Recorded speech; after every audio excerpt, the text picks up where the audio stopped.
Nah, mungkin kita menarik nih kalau melihat sisi yang lain ya, alasan yang menguntungkan. Ini kan alasan merugikan. Kalau alasannya menguntungkan, apa saja jawabannya? Silakan Bang Ege. Iya, saya harus melihat ke sebelah kanan lagi, ya.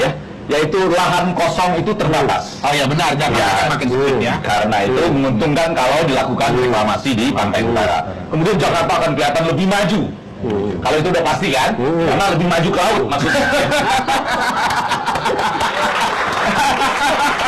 Betul kan? Iya. Oh, reklamasi ya pasti lebih maju, ya kan? Nggak mungkin mundur, ya. Dan kemudian lapangan kerja 19,4% mengatakan lapangan kerja, ditambah dengan perekonomian 16,5%. Menggerakkan perekonomian dan menggerakkan anak magang, kurang lebih gitu lah Pak.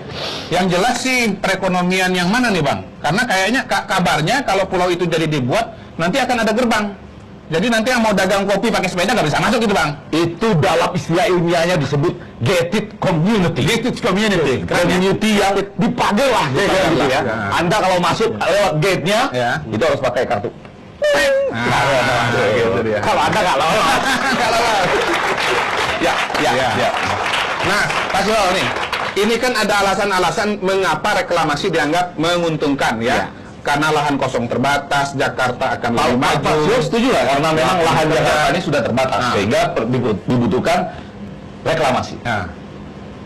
Ya, semakin yang ironi di Jakarta ini kan semakin rendah tingkat ekonominya, tinggalnya semakin jauh dari Jakarta. Nah ini bagaimana mengatasi ini? Nah mungkin para ahli harus Berarti menjawab. yang tinggal di reklamasi, pulau reklamasi nanti makin rendah ekonominya Pak ya? Karena makin jauh dari Jakarta. Enggak, mereka justru makin dekat ke itu kan, makin dekat ke pusat pertumbuhan ekonomi. Ini salah satu hal yang menyebabkan Bapak Joko Widodo dulu menahan, itu terutama ketika dia baca, ini perkembangannya luar biasa. Sampai di situ ada lapangan terbang, saudara-saudara. Oh ya, yang benar. Betul. Makanya dia Pulau yang keberapa? Ya, pulau yang keberapa? Ya mungkin di salah satunya lah Pak. Ada 17 pulau. Saya belum ketemu Pak di mana jejak lapangan terbangnya.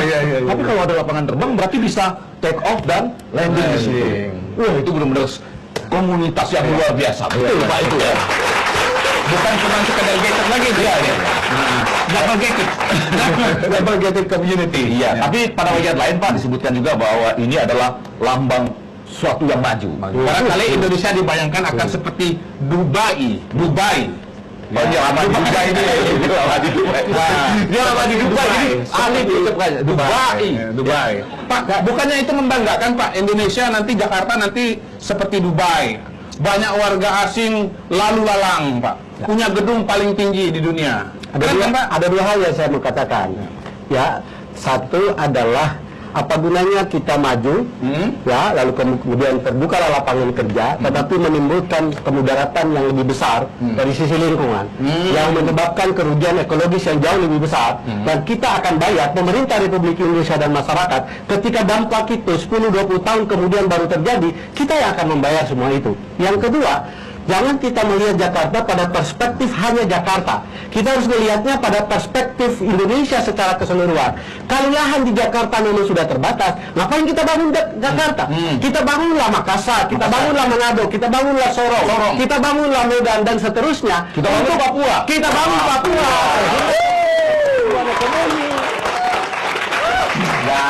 Dan itulah visi dari Jokowi, membangun dari pinggiran. Dan karena itu bisa dipahami kenapa dia tidak melanjutkan reklamasi ketika dia kalau kita cuma bicara tentang Dubai tadi yang luar biasa itu, jangan-jangan nanti kita malah jadi seperti tenaga kerja Indonesia di sini. Alhamdulillah. Jangan begitu. Tapi setelah ini kita akan mendengarkan apa kata Bu Susi. Jangan kemana-mana, tetap di Ibu Susi. Ibu Susi.